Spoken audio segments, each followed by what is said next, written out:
My name is Claire Bennett. I was 25 years old the night my mother called me at 1:43 in the morning and told me I could attend my own brother's engagement dinner under one condition. Don't embarrass us. That was it. No hello, no how was the drive, no I miss you. Just 4 words. Don't embarrass us. I sat upright in the hotel bed and stared at my phone. For a moment, I thought I had misheard her. Excuse me? I asked. You heard me, Claire. I looked at the clock. 1:43 a.m. I had driven almost 8 hours from Fort Campbell, Kentucky to Roanoke, Virginia. I had arrived exhausted, and now my mother was calling to warn me about my own brother's engagement dinner? What exactly am I supposed to do that would embarrass you? A long sigh came through the phone. Tomorrow night is important. I know. Emily's family is very respectable. Emily was Ethan's fiancée. Okay. Her father is a retired Army colonel. I frowned. So don't start talking about your military stories. I almost laughed. My military stories? You know what I mean. No, Mom, I really don't. She ignored that. Just be pleasant, smile, congratulate your brother, and don't make the evening about yourself. Something tightened inside my chest, not because of the insult, because she genuinely believed I would do that. I had spent years trying not to be a burden, trying not to cause problems, trying not to ask for attention. Yet somehow I was still the family embarrassment. Got it, I said quietly. The silence lasted a second, then she hung up. No goodbye, just silence. I lowered the phone and stared into the darkness. The truth was that my family had never fully accepted my military career. They never said they were ashamed, but they never seemed proud either. And after 7 years in uniform, I knew the difference. I woke up the next morning after barely 3 hours of sleep. The hotel coffee tasted terrible. My mother's words still echoed in my head. Don't embarrass us. By noon, I had almost convinced myself to let it go. Then my phone buzzed. A text from Ethan. Tonight, 7 p.m., Riverside Grill. A second message arrived seconds later. And Claire, please don't make things weird. I stared at the screen, then laughed once. Not because it was funny, because it wasn't. Apparently I had become a problem everyone needed to manage. Later that afternoon, another message arrived, this one from an unknown number. Hi Claire, this is Emily. I'm excited to finally meet you tonight. Dad is looking forward to meeting everyone too. I smiled. Emily seemed friendly, normal. Then another message appeared. Dad can be pretty traditional, so don't worry if he seems quiet at first. Interesting choice of words. I typed back, looking forward to meeting him. See you tonight.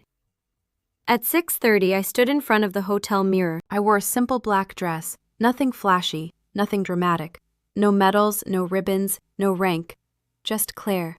Exactly what everyone wanted. The drive to Riverside Grill took 15 minutes. I arrived 5 minutes early. Inside, a hostess guided me toward a private dining room. The moment I walked in, my mother looked up. Her eyes immediately scanned me from head to toe, evaluating, inspecting, judging. At least you dressed appropriately. That was her greeting. Not hello, not good to see you, just another inspection. I smiled politely. Good to see you too, Mom. A few minutes later, Ethan arrived with Emily. Emily crossed the room immediately and hugged me. I'm so happy you're here. The warmth caught me off guard.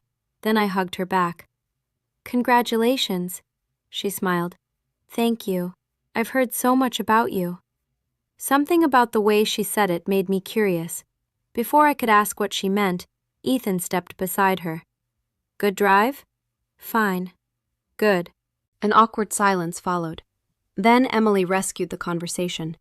Dad should be here any minute. My mother's entire expression brightened, and suddenly I understood exactly why she had called me at 1:43 in the morning. This dinner wasn't about Ethan. It wasn't even about Emily. It was about impressing Colonel Richard Carter, the retired Army officer whose opinion apparently mattered more than mine ever had. 5 minutes later, the dining room door opened. The conversation stopped. A tall man with silver hair stepped inside, beside an elegant woman. Even retired, he carried himself like an officer. My mother practically rushed across the room. "Colonel Carter, what an honor!" The colonel smiled politely. "Richard is fine. I'm retired." Introductions followed, handshakes, small talk. Then his eyes moved around the room, one face at a time, until they landed on me and stopped. Only for a second, but I noticed it. A tiny flicker of recognition. The feeling was immediate, because I recognized him too. 3 years earlier, Fort Campbell, an award ceremony. Colonel Richard Carter had been there. At the time, he commanded an entire logistics brigade. There was no reason he should remember me. Thousands of soldiers had served under him, yet something in his expression told me he was trying to place my face. The moment passed. At least everyone else thought it had. Dinner began. Menus, drinks, small talk. My mother carefully controlled every conversation, every topic, every answer. Then Colonel Carter's wife turned toward me. "So, Claire, what do you do?" The entire table seemed to freeze. I noticed it immediately. The tension, the anticipation. My mother answered before I could. "Claire works in hospitality." The word hung in the air. I looked at my mother. She smiled comfortably, as if she had told the same story many times. "Hotel management mostly," she added. 7 years in the Army reduced to hotel management. I should have been angry. Instead, I felt tired. Colonel Carter slowly lowered his water glass. His eyes moved from my mother to me, then back again. Something sharp appeared in his expression. His wife smiled politely. "That sounds interesting. Where are you based?" "Kentucky," I said. My mother immediately jumped in again. "She's always traveling." The colonel kept watching me. Then he asked his first question. "Which hotel company?" For half a second, my mother's smile froze. I folded my hands in my lap. "It's a government position." The colonel's eyes narrowed slightly. "Government position?" "Yes, sir." The word slipped out automatically. Years of habit, years of training. The colonel noticed. My mother noticed too. A warning flashed across her face. "Don't be yourself." I looked down at my menu and said nothing more. But across the table, Colonel Richard Carter continued watching me, and for the first time that evening, I became almost certain he remembered exactly who I was. The moment dinner arrived, I knew Colonel Carter remembered me. He wasn't making it obvious, but every few minutes his eyes returned to me, not suspicious, curious, like a man trying to confirm a memory. Across the table, my mother continued guiding the conversation, wedding plans, business goals, guest lists, everything except me. About halfway through dinner, Colonel Carter finally spoke directly to me again. "So, Claire, how long have you been in Kentucky?" My mother answered immediately. "A few years." The colonel didn't even look at her. I asked Claire. The room went quiet. My mother's smile tightened. I answered calmly, "Almost 4 years, sir." He nodded. "And before that?" "Kansas." "And before that?" I hesitated. "Afghanistan."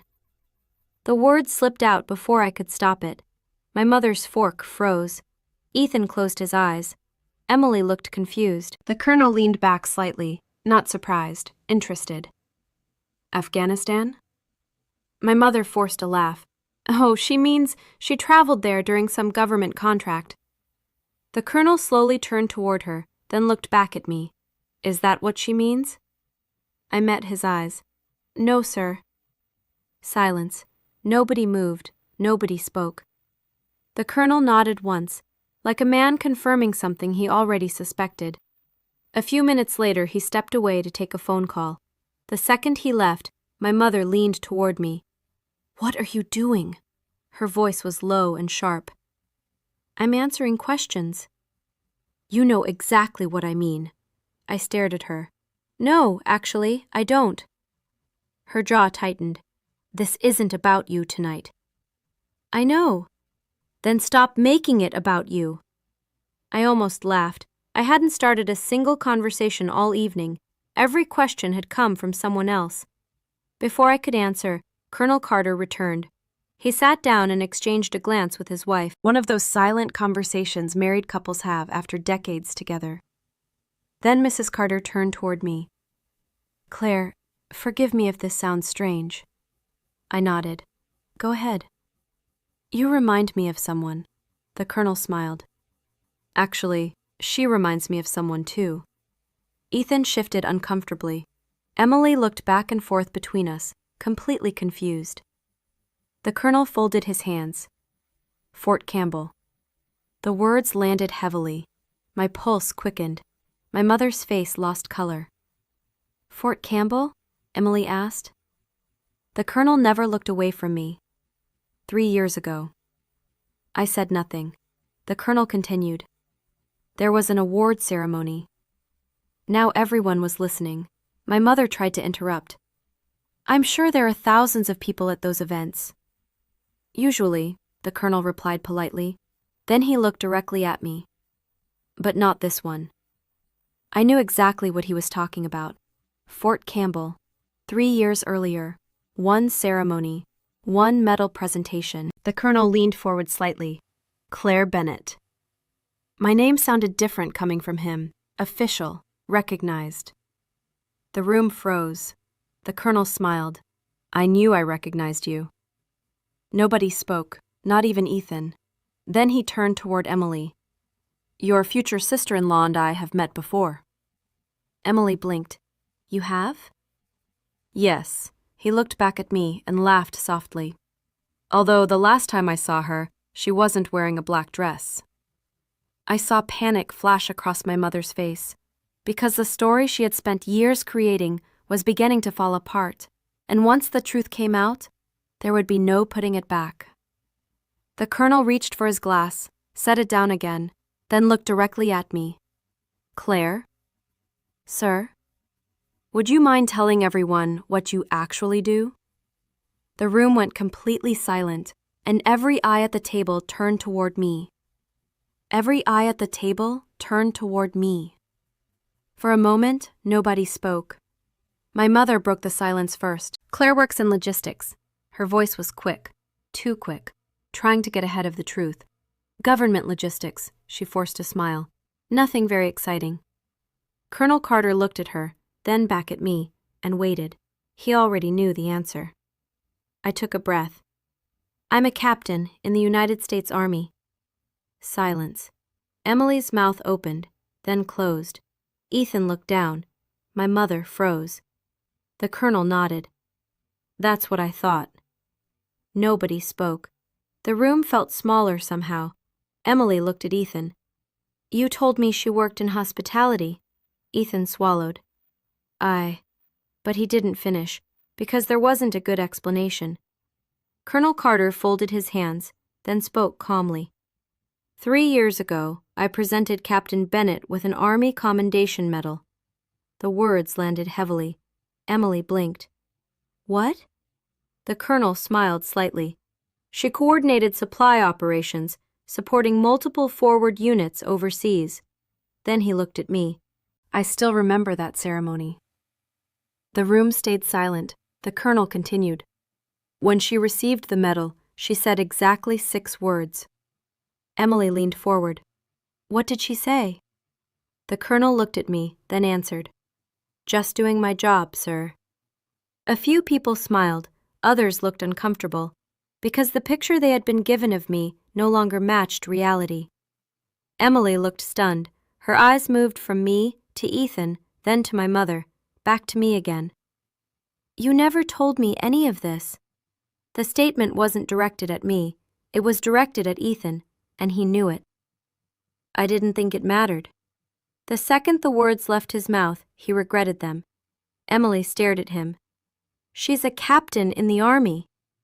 Nobody answered, because there wasn't an answer, only excuses. And excuses sound weak when facts are sitting beside them. My mother finally spoke. Nobody was trying to hide anything. Colonel Carter raised an eyebrow. No, his voice remained calm. You introduced her as a hotel manager. My mother's face flushed. I simplified it. Simplified it? The colonel repeated. The room fell silent again. For the first time all evening, nobody came to her rescue. The colonel turned toward me. Captain Bennett? Sir?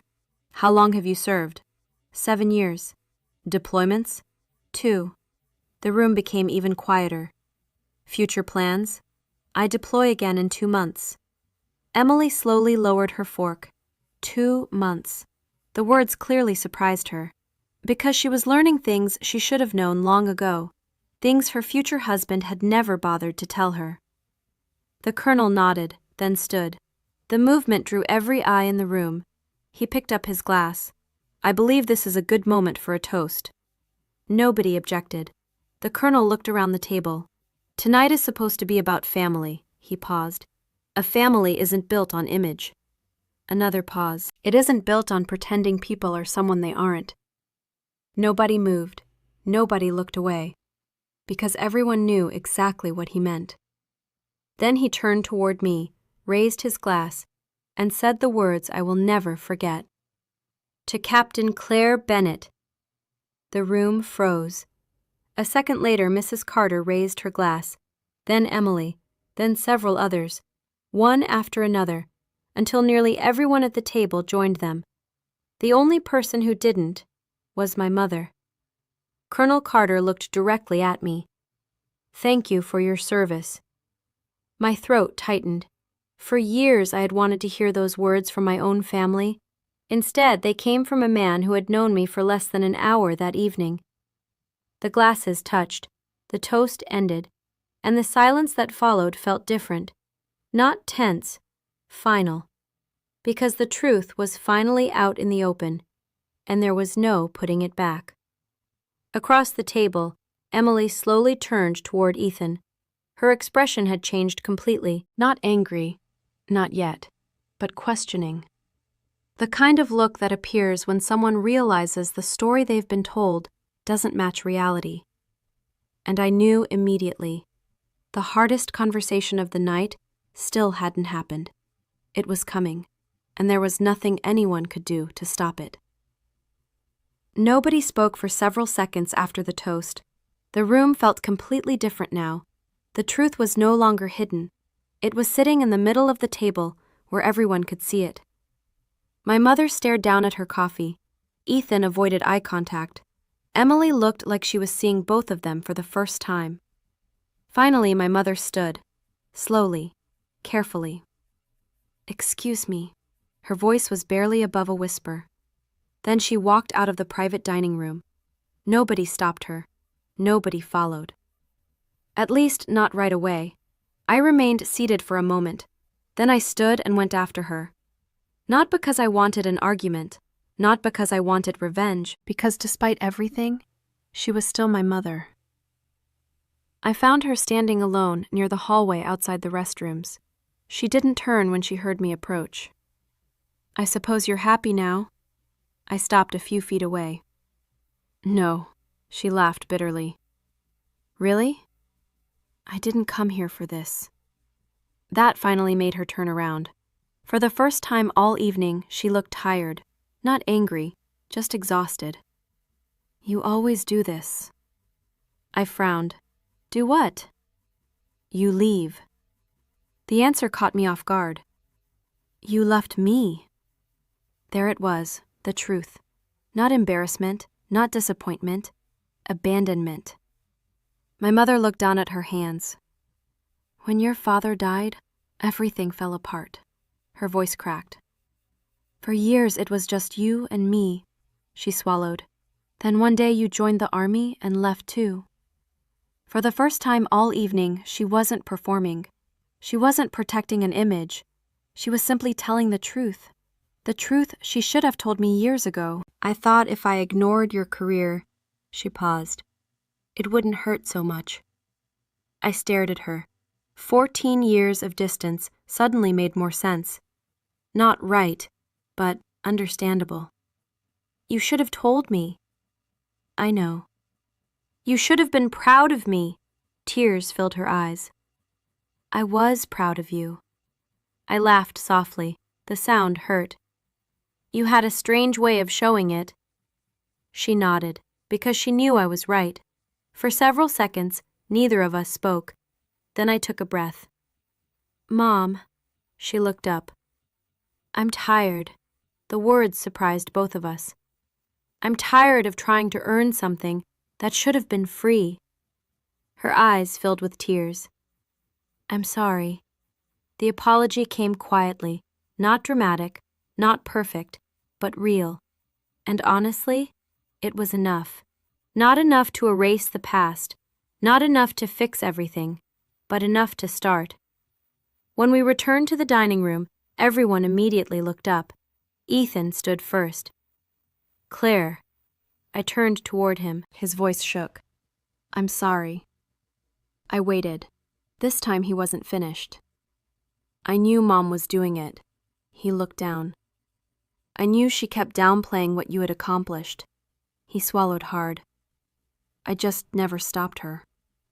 That honesty mattered, because it was finally the truth. Emily squeezed his hand.